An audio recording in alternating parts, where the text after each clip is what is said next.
Do livro Palavras de Vida Eterna, capítulo 108, Paz em Casa, psicografado pelo médium Francisco Cândido Xavier, através do Espírito Emmanuel. Capítulo 108, Paz em Casa. E em qualquer casa onde entrardes, dizei antes, paz seja nesta casa. Jesus, Lucas 10, 5. Compras na terra o pão e a vestimenta, o calçado e o remédio, menos a paz. Dar-te-á o dinheiro, residência e conforto, com exceção da tranquilidade de espírito. Eis porque nos recomenda Jesus, venhamos a dizer, antes de tudo, ao entrarmos numa casa, paz seja nesta casa. A lição exprime vigoroso apelo à tolerância e ao entendimento. No limiar do ninho doméstico, unge-te de compreensão e de paciência, a fim de que não penetres o clima dos teus à afeição de inimigo familiar. Se alguém está fora do caminho desejável, ou se te desgostam arranjos caseiros, mobiliza a bondade e a cooperação para que o mal se reduza. Se problemas te preocupam ou apontamentos te humilham, cala os próprios aborrecimentos, limitando as inquietações. Recebe a refeição por bênção divina.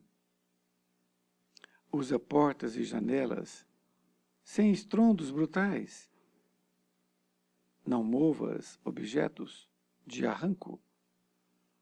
Foge à gritaria inconveniente. Atende ao culto da gentileza.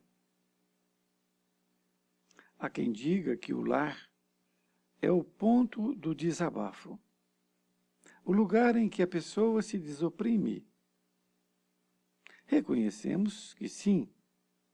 Entretanto, isso não é a razão para que ele se torne em praça, onde a criatura se animalize.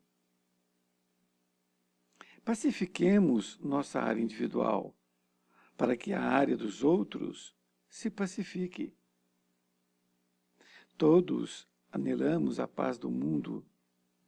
No entanto, é imperioso não esquecer que a paz do mundo parte de nós.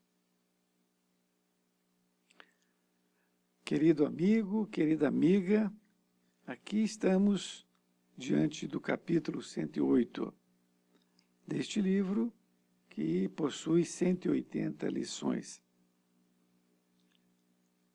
Emmanuel utilizou esta passagem evangélica, anotada por Lucas, no capítulo 10, versículo 5, e colocou o título Paz em Casa. Esta passagem, que foi anotada, faz parte do Evangelho de Jesus, do capítulo 10, quando Jesus reuniu todos os seus 70 discípulos, porque ele tinha, além dos 10, ele tinha mais 70, que eram aqueles outros. E ele pediu para que eles fossem duplas visitar as cidades. E desta forma, ele então os advertiu para que eles fossem visitando as casas. E que ao bater na porta de uma casa, eles,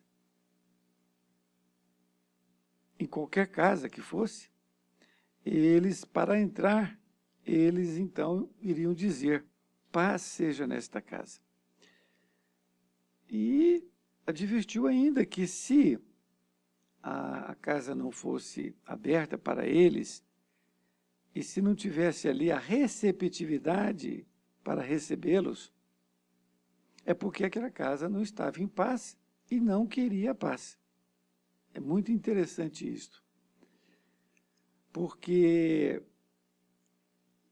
nem todos querem receber, embora precisem. E disse para eles que se eles então entrassem, para eles curar os enfermos e deixar a paz deles ali também. Desta forma, ocorreu, está no Evangelho, que depois de algum tempo, todos eles voltaram e todos disseram as mesmas coisas, que eles curaram doentes, que eles espantaram os chamados malignos, né, os espíritos malignos, e que foi assim extraordinário. E Jesus então deu graças a Deus por mostrar aos simples essa forma de enxergar a vida, de ver essas coisas, e não aqueles que eram importantes. E Emmanuel, ele utiliza então esta passagem para dizer aqui a respeito da paz. Então ele fala paz em casa. Então ele está falando da paz na sua casa. Porque veja bem, se a sua casa não tiver paz, ou não estiver receptivo à paz, quando Jesus ou o seu discípulo bater na porta da sua casa, você não vai abrir a porta. Percebem? Não vai abrir a porta. Por quê? Porque não tem receptividade. E Emmanuel começa dizendo que compras na terra o pão e a vestimenta, o calçado e o remédio, menos a paz. Então já começa dizendo que com o dinheiro você compra o pão, a roupa, não é, o calçado, mas você não compra a paz. A paz de espírito não se consegue adquirir com dinheiro. Diz ainda: dar-te-á o dinheiro, residência e conforto, com exceção da tranquilidade de espírito. Então você pode ganhar muito dinheiro, estar realmente com muito dinheiro, mas paz de espírito você não vai comprar com dinheiro. Porque a paz de espírito é conseguida através do dever corretamente cumprido. Se você está desempenhando o seu papel na sociedade, no lar, de forma correta, mesmo em detrimento de todas as adversidades que aparecem para você, mesmo no seu trabalho, não é, na sua casa, você está desenvolvendo aquele papel correto. E você vê, às vezes, um colega que está sendo subornado, que está fazendo atividades ilícitas dentro do próprio trabalho. Então, você não deve condená-lo. Porém, com certeza, ele não está com a paz de espírito. Ele pode estar ganhando mais dinheiro do que você fazendo aquilo. Porém, não tem a paz de espírito. Eis porque nos recomenda Jesus, venhamos a dizer, antes de tudo, ao entrarmos numa casa, paz seja nesta casa. Então, quando nós formos adentrar numa casa, que nós possamos dizer, paz seja nesta casa. Isto é, eu estou trazendo a minha paz nessa casa e espero que ela tenha paz. Que ela tenha receptividade de receber a minha paz. Porque se não tiver a receptividade, é como Jesus falou para os seus discípulos. Se uma determinada cidade não aceitá-los, é porque lá não tem paz, eles não querem, estão jogando pedras, enfim, aquilo que sempre acontecia. Então, que vocês, ao sair da cidade, vocês batam os pés para não levar nem o pó daquela cidade para frente. É uma força de expressão assim, alegórica, muito interessante. E Emmanuel diz, a lição exprime vigoroso apelo à tolerância e ao entendimento.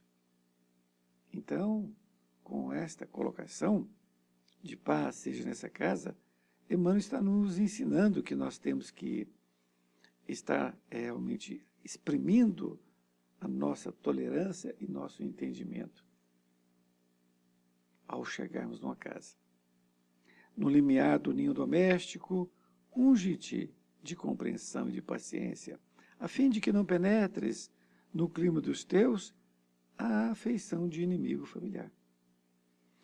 E aqui é um convite, ou uma exortação, ou realmente é uma informação importantíssima para todos nós. Porque Emmanuel diz que nós, eu, você, dentro do nosso ninho doméstico, nós temos que ter compreensão e paciência, para que nós não sejamos vistos pelos nossos parentes como um inimigo familiar. Olha que coisa interessante. Não que nós sejamos bonzinhos, bonzinhos rima com bobinho, mas que nós estejamos caminhando para o caminho de ser bons.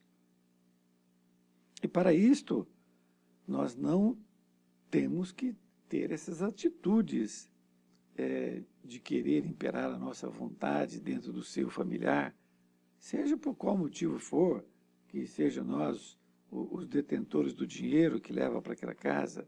Nada disso justifica. Então, compreensão e paciência é que Emmanuel nos indica para que tenhamos no nosso ninho familiar.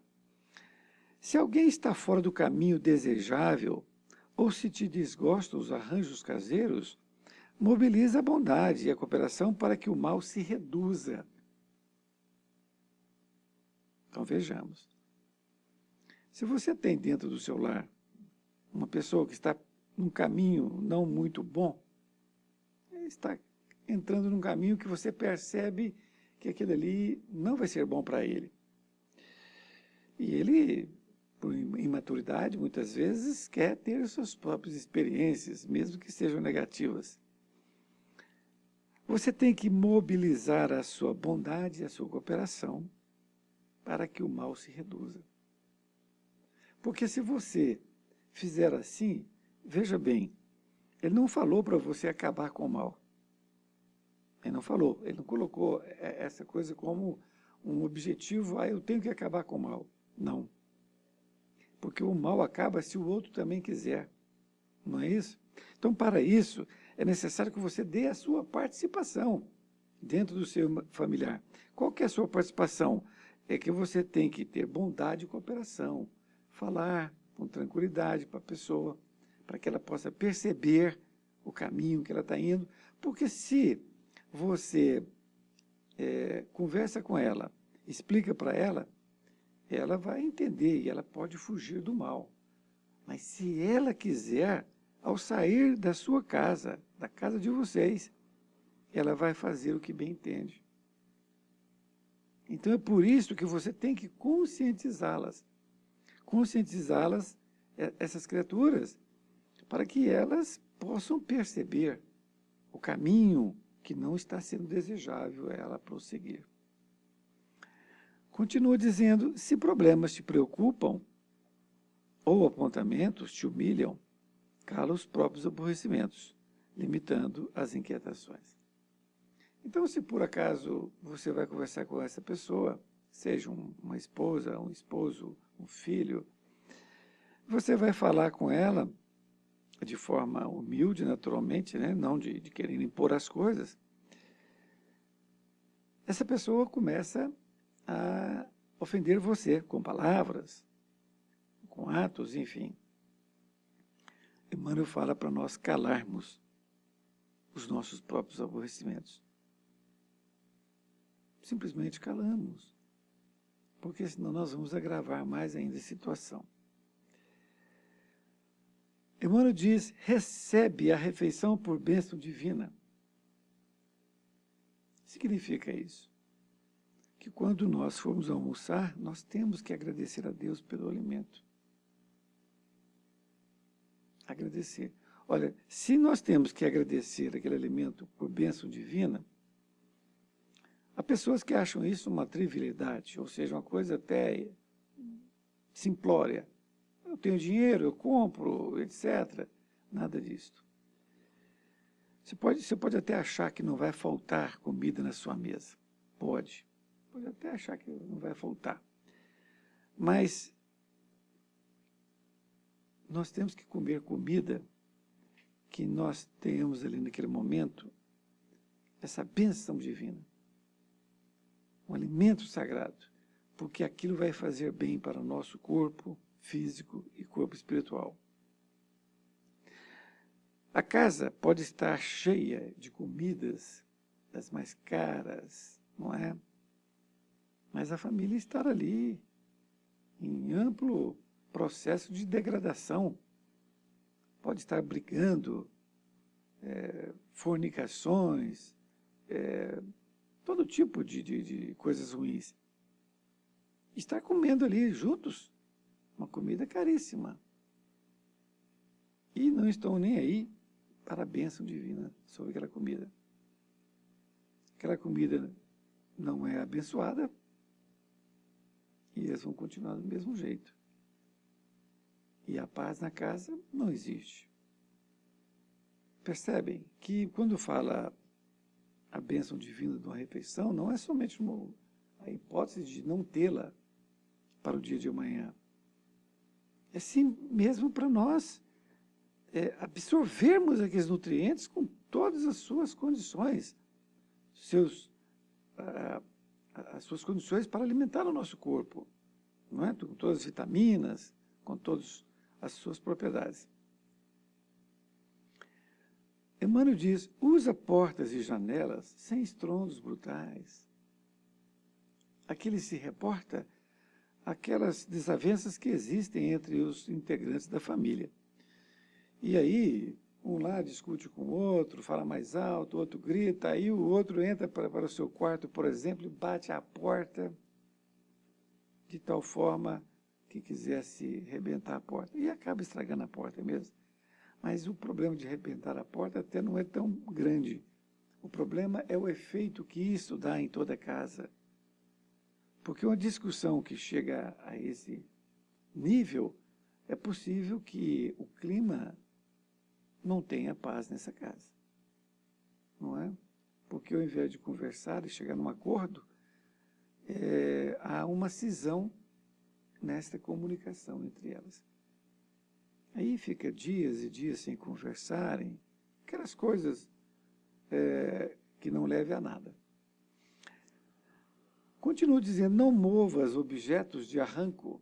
Então, quando a pessoa está nervosa, está ali discutindo com a outra também, ela pega um objeto ali, coloca ali, bate, não sei o quê, não é isso? Na cozinha. Ele diz, foge à gritaria inconveniente. Então, se uma pessoa começar a gritar, o que você faz? Começa a gritar também? Ah, eu tenho que dar o retorno para ela. Não, de forma nenhuma. Foge, saia de casa, vá para o seu quarto, não é? Fique quieto. Não dê combustível para outra. Combustível no sentido de para pegar fogo, né? Porque se ela falar alguma coisa gritando, se você responder no mesmo nível, ou se você quer responder alguma coisa, também não adianta não, mesmo que seja em tom baixo. Porque o que ela está querendo é uma discussão. E tem um velho ditado que diz que quando um não quer, dois não brigam.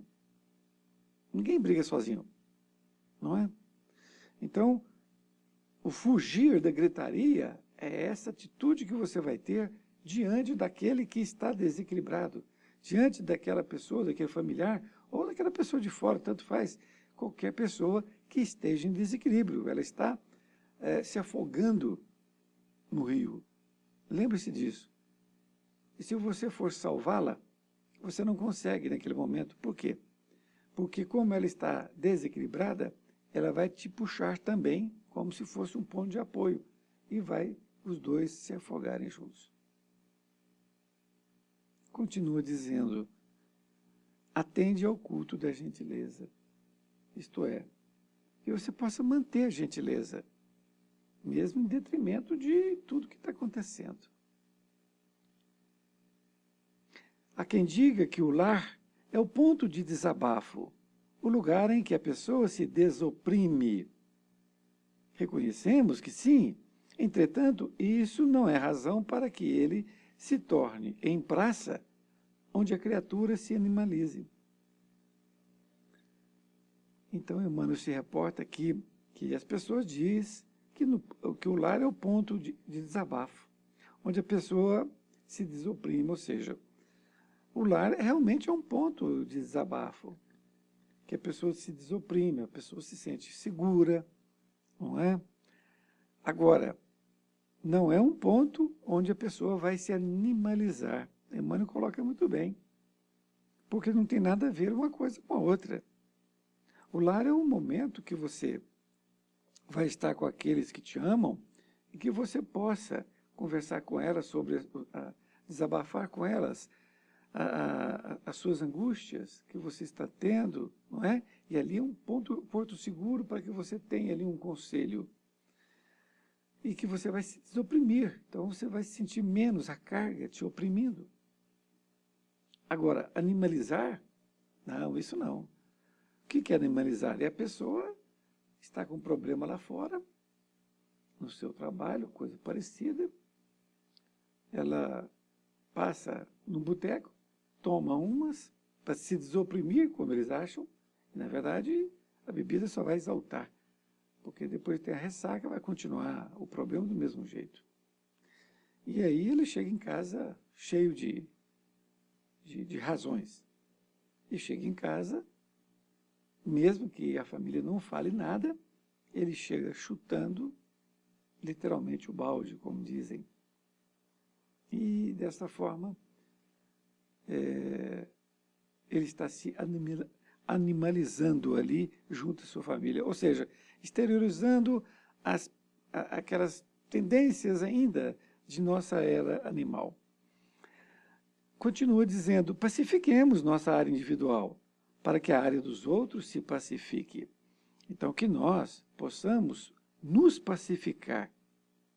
E aí estaremos pacificando também os outros.